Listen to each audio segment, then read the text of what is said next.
Esto es DW Noticias desde Berlín. La planta química de Azot en la ciudad ucraniana de Severodonetsk se convierte en el escenario de la última lucha de las fuerzas ucranianas por permanecer en esa crucial zona industrial del Donbass. Los combatientes prorrusos amenazan con acabar con los soldados ucranianos atrincherados. Mientras tanto, se debaten salidas para cientos de civiles atrapados en las instalaciones. Estos son nuestros titulares. Con menos tropas y menos municiones, Ucrania apenas logra hacer frente a los ataques del ejército ruso en el Donbass. Pero el expresidente ucraniano se mantiene desafiante. Nuestros soldados mantendrán Severodonetsk y nunca nos rendiremos, dice, mientras pide más armas para luchar contra el asedio de Rusia. Además, en Brasil, nuevos avances en los interrogatorios policiales apuntan a un asesinato del periodista británico Dom Phillips y del indigenista Bruno Pereira por parte de los sospechosos arrestados por las autoridades. El gobierno de Jair Bolsonaro se enfoca, entre tanto, en destacar el riesgo en el que incurrieron las víctimas. Y en Colombia, un tribunal obliga a los dos candidatos presidenciales para la segunda vuelta de las elecciones a enfrentarse en un debate. Tanto Gustavo Petro como Rodolfo Hernández habían decidido no participar en los duelos televisivos. Veremos cómo cambia el rumbo de la campaña a solo días de los comicios.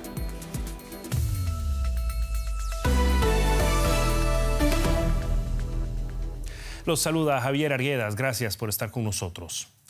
Las fuerzas militares de Rusia están avanzando en su asedio de la crucial ciudad ucraniana de Severodonetsk en el este del país. Un gobernador regional afirma que Ucrania está siendo superada en número de soldados y de armas. Durante semanas, Severodonetsk y las zonas aledañas han sido el objetivo principal de los esfuerzos de Rusia por dominar la totalidad de la región del Donbass.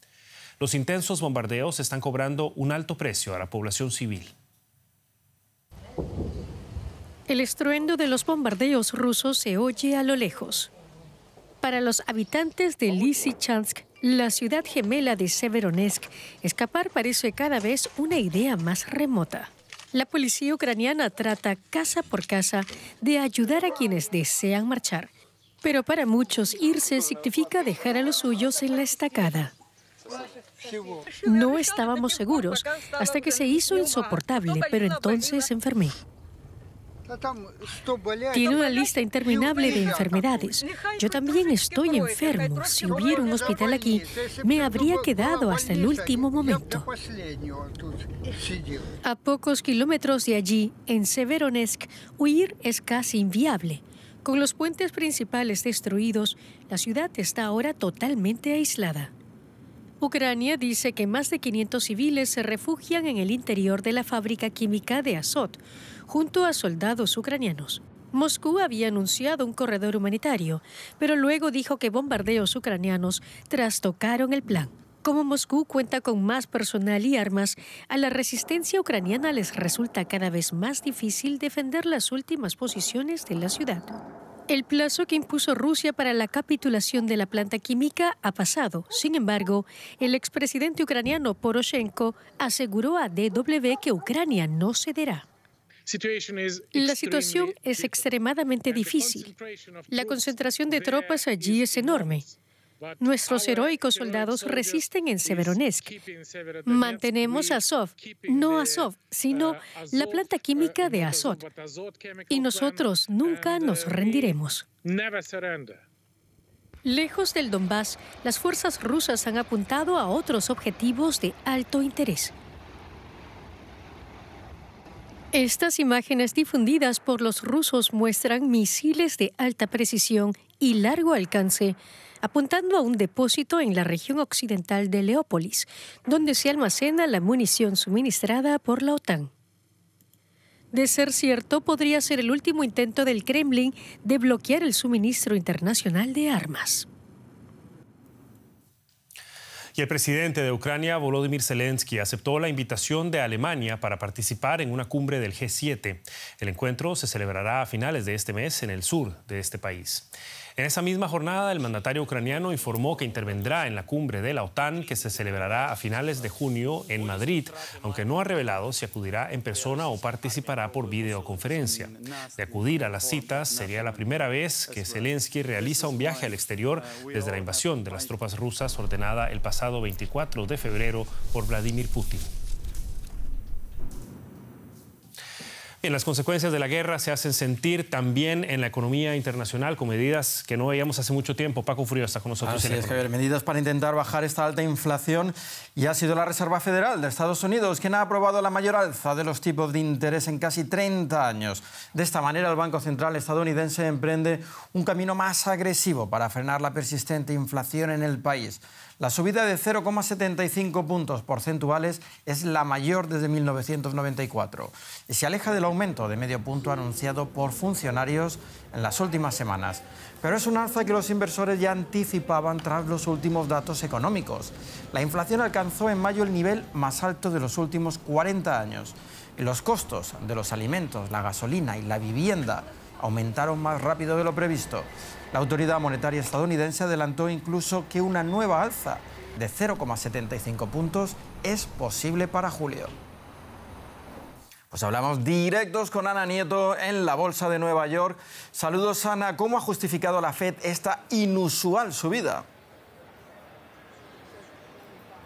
Lo que acabas de decir, la inflación está por encima, muy por encima de lo que se ha vivido en los últimos 40 años y está muy lejos del objetivo de inflación de la Reserva Federal, que es del 2%. La Reserva Federal quiere rebajar la demanda, quiere que se modere la demanda para rebajar la inflación y con ello poder tener unas cifras mucho más asumibles. Además, el presidente de la Reserva Federal ha dicho que está muy preocupado porque se está desplomando la confianza de los consumidores. Las últimas lecturas en este sentido han reflejado que la confianza está en unos niveles históricamente muy bajos. Adicionalmente, esta subida ha hecho una cosa que es muy importante, que es reafirmar la credibilidad de la Reserva Federal, que la tenía algo perdida por parte de los mercados, por parte de los inversores, incluso por parte de los políticos. Se ha criticado que la Reserva Federal no estuviera contemplando el riesgo de inflación tan próximo como se está teniendo, y se piensa que estaba reaccionando con mucha lentitud. Ahora se quiere dar la impresión de que se está al mando de la rebaja que se tiene que hacer de la inflación y se conoce la urgencia. Los tipos quedan entonces en el 1,5%, 1,75%, estarán alrededor del 3,4% a final de año, que es 1,5% puntos porcentuales más de lo que se pensaba solo hace una semana. Ana, parece que el equilibrio entre desaceleración económica y recesión se hace más complicado. ¿Qué perspectivas maneja la Fed ahora? La Reserva Federal dice que la economía sigue fuerte, pero también ha rebajado las perspectivas de crecimiento de Estados Unidos al 1,7%, tanto para este año como para el siguiente. Inicialmente se pensaba que Estados Unidos iba a crecer a un ritmo del 2,8%. Jay Powell, el presidente de la Reserva Federal, ha dicho que hay muchas cosas que él no puede controlar, como qué puede pasar con la guerra en Ucrania o cómo puedan estar las cadenas de proveedores debido a todos los problemas que ha habido durante la COVID. Dice de todas maneras que él sigue pensando que va a haber una desaceleración suave, pero reconoce que el camino a esta es cada vez más complicado. En cualquier caso, espera que la inflación se rebaje el año que viene y que el desempleo suba del 3,6% al 4,1%, algo que para él significaría que el mercado laboral está en un equilibrio mucho mejor que el actual. Gracias, Ana, desde Wall Street.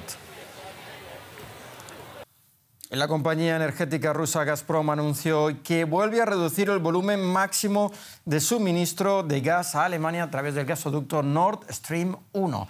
A partir de mañana jueves solo bombeará un máximo de 67 millones de metros cúbicos diarios a través del gasoducto, agregó.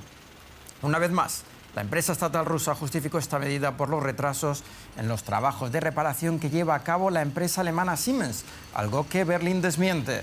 Por lo tanto, hubo que cerrar otra planta de compresión de gas, así justificaron. El martes Gazprom ya había anunciado la reducción del volumen máximo de suministro hasta los 100 millones de metros cúbicos de gas, frente a los 167 millones de metros cúbicos iniciales. Y se hizo efectiva ya la privatización de la mayor empresa de energía de América Latina. Después de 60 años, el Estado brasileño deja de ser el accionista mayoritario de Eletrobras, una empresa con 14.000 empleados que el año pasado obtuvo beneficios por más de 1.000 millones de euros. Es una demorada pero gran victoria de la agenda neoliberal del actual gobierno, que una vez más justificó la privatización con la incapacidad del Estado para hacer las inversiones que la empresa requiere. 3, 2, 1, Celebración en la Bolsa de Sao Paulo después de que el presidente brasileño Jair Bolsonaro sellara la privatización parcial de Eletrobras, la mayor empresa energética del país y de la región. Tras 60 años, el Estado deja de ser socio mayoritario de la compañía con una participación que pasará del 75 al 45%. La mayor empresa de generación de energía limpia y renovable del mundo está libre. Es como un hijo que se fue de casa a los 18 años y ahora va a triunfar. Ya no necesita estar bajo la protección del Estado, que se estaba volviendo perjudicial. Eletrobras logró recaudar casi 30.000 millones de reales, unos 6.000 millones de dólares, con la emisión de nuevas acciones. Se trata de la mayor oferta de títulos en la bolsa brasileña desde la megacapitalización de Petrobras en 2010. El ministro de Minas y Energía aseguró que la privatización garantizará la seguridad energética de los brasileños. Los consumidores ya no tendrán que lidiar con el riesgo hidrológico y se beneficiarán del aumento de la competencia. Además, habrá un aporte de 5.000 millones para la cuenta de desarrollo energético que reducirá las tarifas. Las privatizaciones forman parte de las promesas de Jair Bolsonaro que lo llevaron a ganar las presidenciales de 2018 y con las que busca su reelección para octubre de 2022. Su principal rival electoral y expresidente Luis Ignacio Lula da Silva se opuso desde el principio a que Eletrobras dejara de estar en manos del Estado al considerar que esta medida reducirá su capacidad de llevar a cabo programas sociales. Sin embargo, el líder del Partido de los Trabajadores dijo que no revertirá la venta de acciones de asumir un nuevo mandato. Seguimos en Brasil, Javier. Efectivamente, Paco, porque los sospechosos arrestados por la desaparición del periodista británico Dom Phillips y el indigenista Bruno Pereira confesaron el asesinato de ambos hombres, esto según medios brasileños que reportan que los detenidos aseguraron a la policía haber descuartizado a las víctimas. Uno de ellos fue detenido hace una semana por haber supuestamente amenazado al indigenista. Además, hubo testimonios que declararon haberlo visto persiguiendo a los desaparecidos en una lancha. Algunos objetos personales de Phillips y Pereira fueron hallados en un lugar próximo a su residencia. El segundo fue detenido este martes y está siendo interrogado. La Policía Federal continúa con las búsquedas tanto fluviales como aéreas en la región del río Itaguaí, donde los desaparecidos fueron vistos por última vez. Y el periodista Pablo Giuliano se encuentra en Sao Paulo dando seguimiento a esta noticia en desarrollo para nosotros. ¿Qué tal, Pablo? Un gusto saludarte. Bueno, las autoridades parecen ser todavía muy cautelosas con esta información que está circulando en los medios brasileños. Hay que ser obviamente cuidadosos. ¿Qué sabemos de lo que hay de cierto en esa aparente confesión de los sospechosos? Bueno, lo que se sabe hasta que tengamos la confirmación por parte de la Policía Federal, que es la que está llevando adelante esta operación, es que los detenidos fueron llevados hoy, fueron vistos entrar a una lancha con la policía, supuestamente al lugar donde estarían los cuerpos, los cadáveres de Dom y de Bruno, desaparecidos el pasado día 5 de junio, ¿no? En el Valle del Jaraví, en el extremo oeste de Brasil. La situación es de altísima tensión porque en caso de que se confirme la versión, la confesión que la policía está filtrando, esto configuraría un crimen político, económico, ambiental en el marco de una gran disputa existente en Brasil sobre el conflicto de tierras indígenas y la voracidad económica y de la economía ilegal existente en la selva amazónica. Ahora, Pablo, a pesar de que, por supuesto, estamos moviéndonos aquí en especulaciones, difícilmente estos dos sospechosos son también los autores intelectuales de este crimen en caso de que lo sea. ¿Qué se sabe sobre las investigaciones o las opciones que se barajan sobre el trasfondo, que al final de cuentas muchas veces queda impune también en estos casos? Las opciones que se manejan la policía sobre todo es que el sistema de pesca ilegal en las áreas indígenas del oeste del estado de Amazonas, cerca de la frontera, está dominado por el lavado de dinero que hace el narcotráfico llegado de Perú y Colombia. Esta es una de las hipótesis. La otra hipótesis es de la política interna brasileña. El presidente Bolsonaro hoy mismo acabó de decir que Don Phillips era mal visto por los garimpeiros, por los que ejecutan la minería ilegal en la selva amazónica, contaminando los ríos, poniendo una serie de interrogantes sobre qué hacía Don Phillips, cuándo está surgiendo el interrogante, quién mandó a matar a Bruno y a Dom, esperando por la peor de las confirmaciones. En este momento los dos sospechosos están en pleno río, en un afluente del Amazonas, junto a la Policía Federal, y todo el país está en vilo sobre lo que va a suceder y lo que nos va a contar la Policía Federal en cuestión de horas. Muchísimas gracias, Pablo Giuliano, con los últimos detalles de un caso que en Brasil parece esclarecerse poco a poco. Muchas gracias.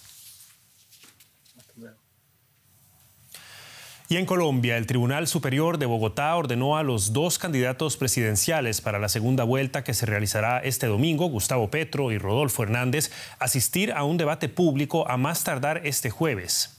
El debate, al que Hernández se había resistido antes de la segunda vuelta, se deberá solicitar de manera conjunta. Petro ya respondió afirmativamente. El equipo de Hernández no se ha pronunciado hasta el momento. La sentencia asegura que, de acuerdo a la trascendencia de la elección presidencial, se impone el deber de permitir a la ciudadanía conocer a sus candidatos. Las últimas encuestas muestran un empate técnico entre Hernández y Petro.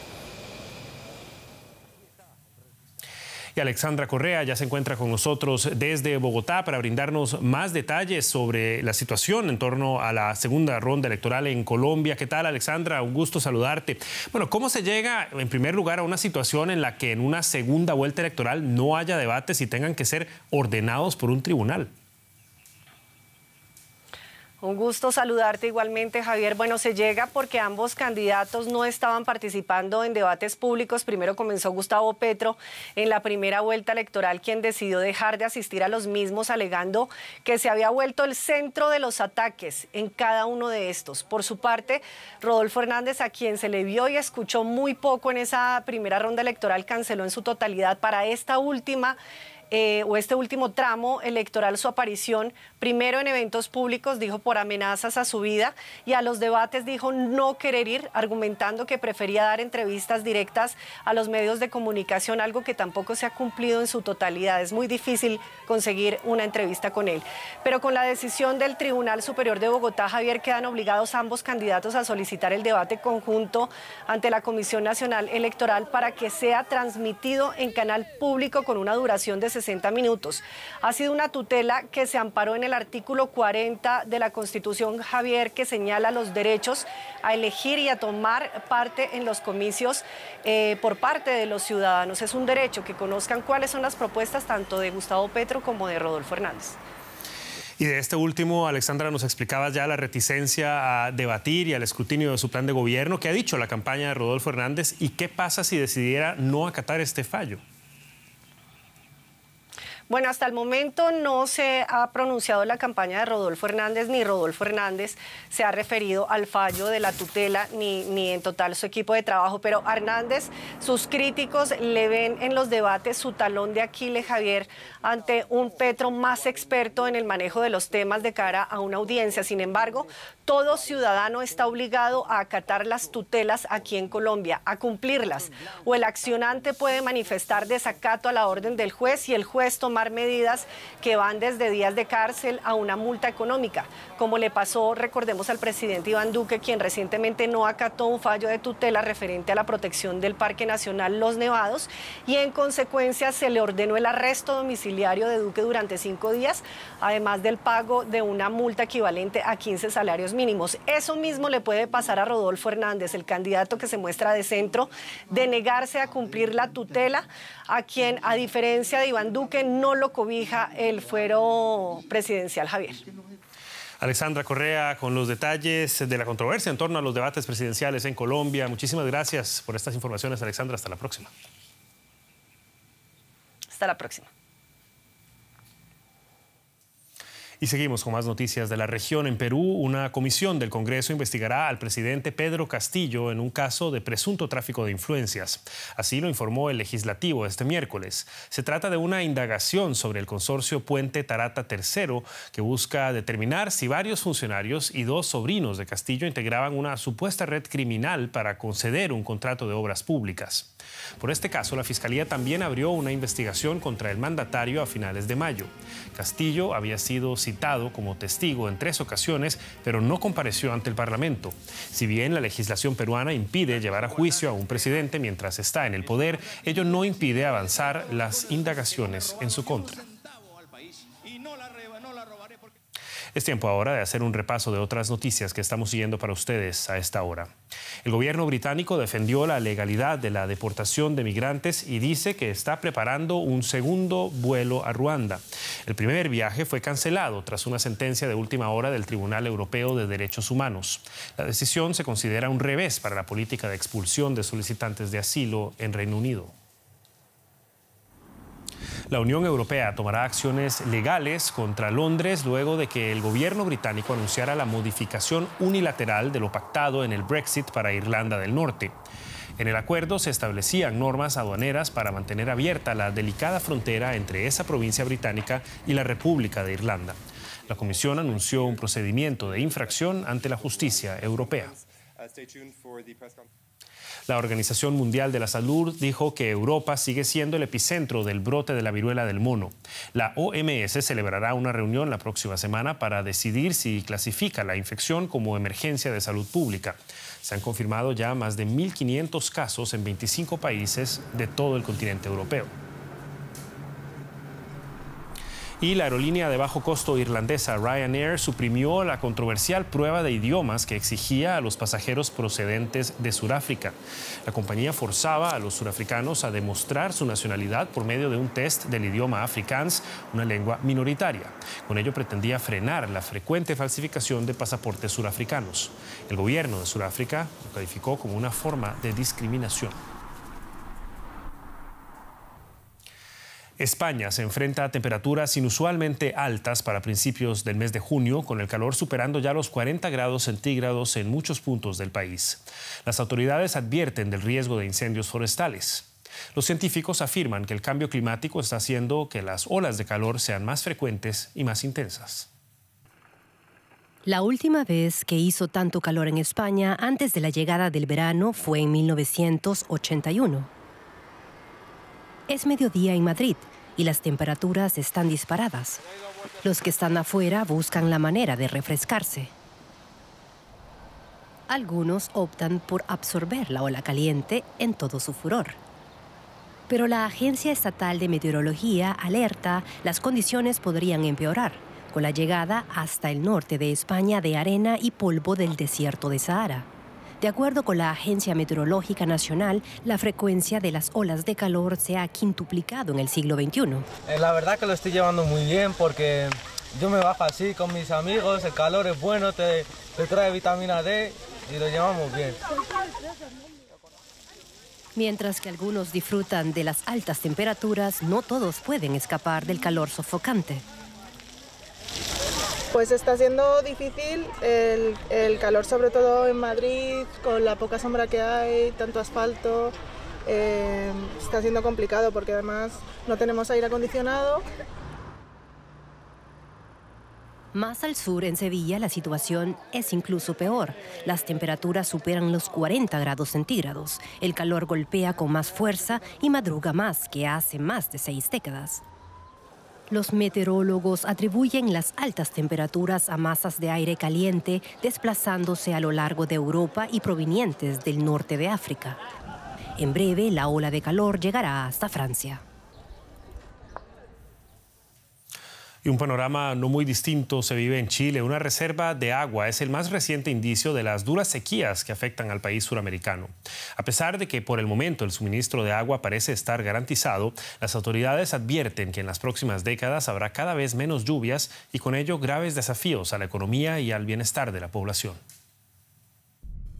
El embalse de Pañuelas, en el centro de Chile, fue hasta hace 20 años la principal fuente de agua de la ciudad de Valparaíso. con agua suficiente para 38.000 piscinas olímpicas. Ahora solo queda un lodazal. Nunca la había visto así. Prácticamente lo que tenemos es un charco de agua, más bien de barro, y es totalmente inutilizable. Esto es especialmente significativo si tenemos en cuenta que hace varias décadas el embalse de Peñuelas era la única fuente de suministro que se utilizaba para entregar agua a todo el Gran Valparaíso. Estamos hablando de una situación absolutamente dantesca desde el punto de vista de la sequía. El país sudamericano se enfrenta a una sequía histórica de 13 años, en que los niveles de lluvia han disminuido drásticamente. El aumento de la temperatura del aire ha hecho que la nieve de los Andes, que antes era un almacén clave de agua de deshielo para la primavera y el verano, ya no se compacte, se derrita más rápido o se convierta directamente en vapor. La situación hídrica del país es crítica, y es crítica precisamente porque hoy día se están viendo numerosos impactos que fueron proyectados hace 20 o 30 años atrás en términos de reducción de precipitaciones, de aumentos de periodos de sequía y que vayan a impactar tanto los sistemas productivos, que lo hemos visto un poco en el aumento del alza de precios de numerosos productos o productos que ya no se producen y que se importan. La sequía afecta también a los campesinos de la región. Si no llegase a llover este año, ¿qué haríamos? Con los brazos cruzados. No hay otra alternativa, porque los animales día a día se están muriendo, flaqueándose. Investigadores de la Universidad de Chile prevén que el país tendrá un 30% menos de precipitaciones en los próximos 30 años. Temen que lo que hoy llamamos sequía se convierta en la nueva normalidad. Y nos vamos con una nota un poco más alentadora. A Costa Rica le bastó solo un gol para asegurar su clasificación al Mundial de Fútbol de Qatar. Poco importa que el partido haya sido en el repechaje contra Nueva Zelanda. La fiesta en las calles del país centroamericano no se hizo esperar. La Sele, como se le conoce popularmente al equipo nacional, ha participado en 6 Copas Mundiales en su historia. En Qatar jugará en el grupo E, en donde deberá enfrentarse a España, Japón y Alemania en noviembre.